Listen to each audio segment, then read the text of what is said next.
is running out.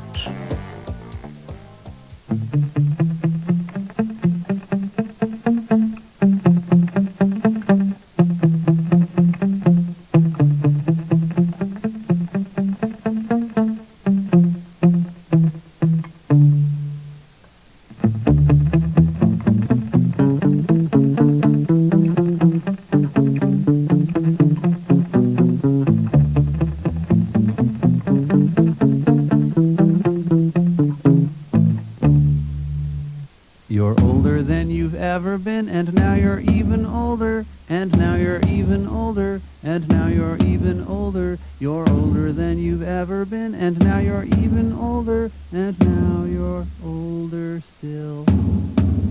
Time is marching on, and time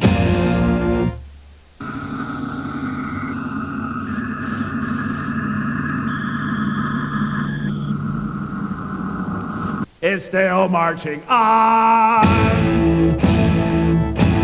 This day will soon be at an end, and now it's even sooner, and now it's even sooner, and now it's even sooner. This day will soon be at an end, and now it's even sooner, and now it's sooner still. So that is why there's such recent interest in faster gadgets. It's a baby boomer thing.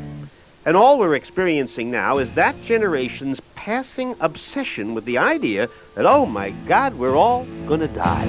You're older than you've ever been, and now you're even older, and now you're even older, and now you're even older. You're older than you've ever been, and now you're even older, and now you're older still. Okay, I put it to Michael Malone. This obsession with minutes and seconds and efficiency, it's all going to disappear, right, when you and all the other baby boomers disappear. I don't believe it. I disagree. I think They might be giants to pay a visit to COG, and as soon as they saw this robot, they wanted to know, all right, so what can it do that we can't? The drummer, Dan Hickey, said, I want to have a contest, it versus me. Now, I don't know why this is, but whenever people meet a semi-intelligent machine, instantly there's this competitive tension.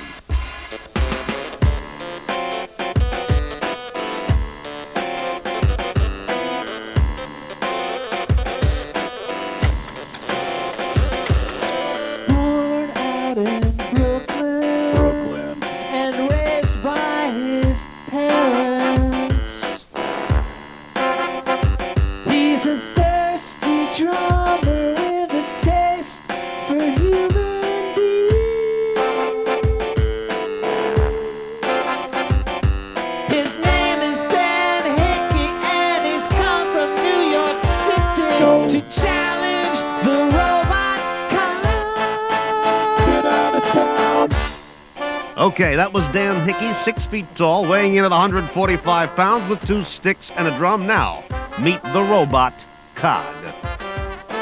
Rodney Brooks' brainchild, raised by grad students. Grad students. He's a thoughtful cyborg with a mind that grows and grows. His name is Cog, and he's come from MIT to challenge the drum of man. Okay, the stage is set. This will be a drum-off competition, 3 rounds, winner take all. Mr. Hickey, the human, will go first.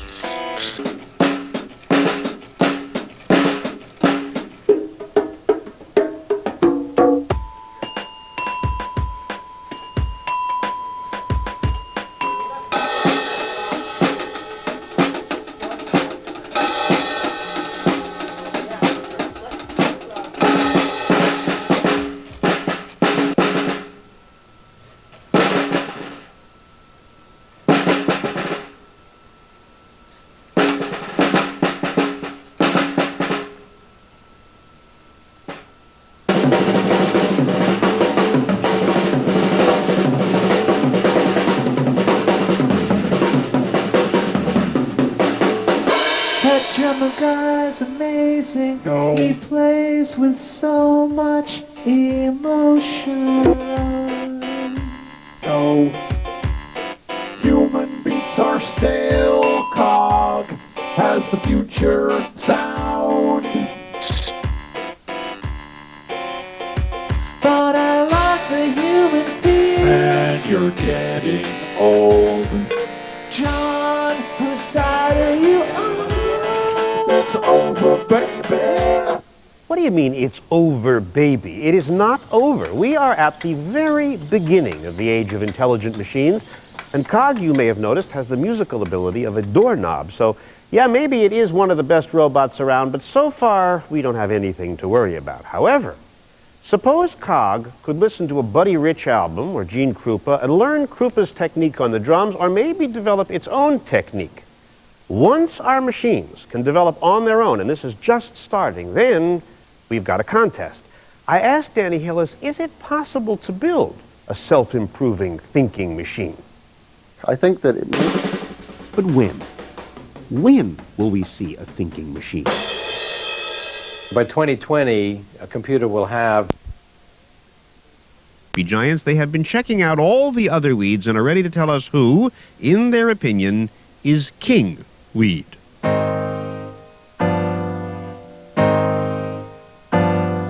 Professor Jablonski has interesting thoughts. Mr. Krulwich has lots to report.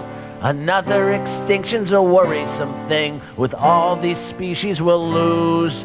Professor Jablonski says some creatures are weeds. They grab hold of life like a weed. When his examples were weeds, then I had to agree. But if you talk metaphorically, there's no bigger weed than me. King weed, king weed. That's what they would call us human beings. King weed, king weed. But no one will be around to disagree with me. King weed. Roaches survived 5 extinctions before. I guess they are good, but I don't know what for. Dandelions can adapt and renew. Seems like they grow best right under my shoe. What about the adaptable and rugged housefly? Their life is so lousy, they're too tired to die. Mice can survive another ice age intact. A mouse can't survive a single night with my cat. Now house cats, they're also right here on the list. Good luck to a cat with no kibbles and bits. Sparrows will survive in the sky they ascend. If you like eating worms, then I guess you'll have friends. Worms, oh yes, worms, he said they'll be around. And they're living like kings in their holes in the ground. Those other weeds are second class compared to us, they say. You say... So you'd say maybe the song's right? I'd say we're.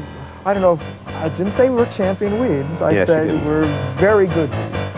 Very good's not best. So final word now to the band. There you have it, Mr. Koppel. That is our report. As subjective as it might seem, Professor Jablonski's a very kind man, but don't underestimate the king weed, king weed. King weed or no, you understand why this is important. Weeds survive extinctions. We don't want to be extinct. So I asked Professor Jablonski, forget about king weeds. Are humans weedy enough to survive a mass extinction? The human species is. Country ballad.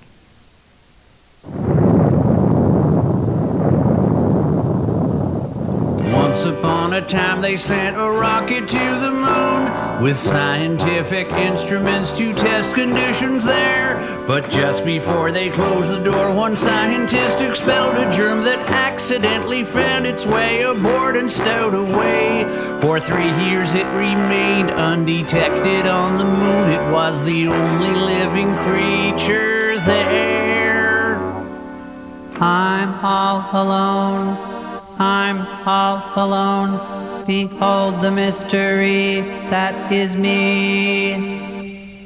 Then one day the scientists recovered all their gear Excited by the prospect of unearthly things inside, they found to their astonishment a living thing within.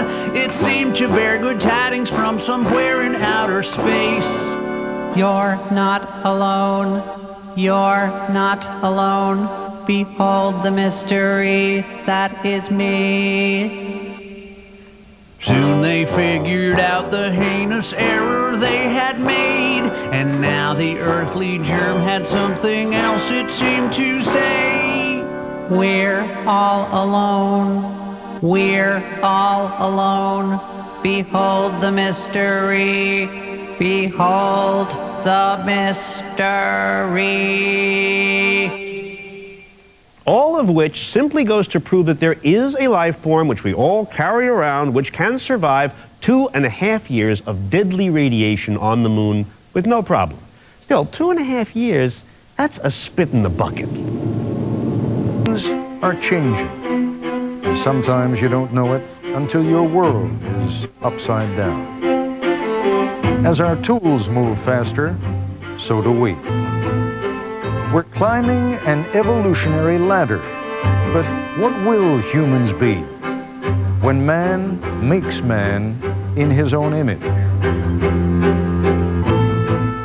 You may be surprised at what you find, a musical universe knit together by dancing strings, a world where aliens live right before our eyes, a world that just might lose most of its living creatures, but where man somehow slips through. We haven't got many answers, but we've got some terrific questions. Everything physical in this universe of ours, everything we know or are likely ever to know, is part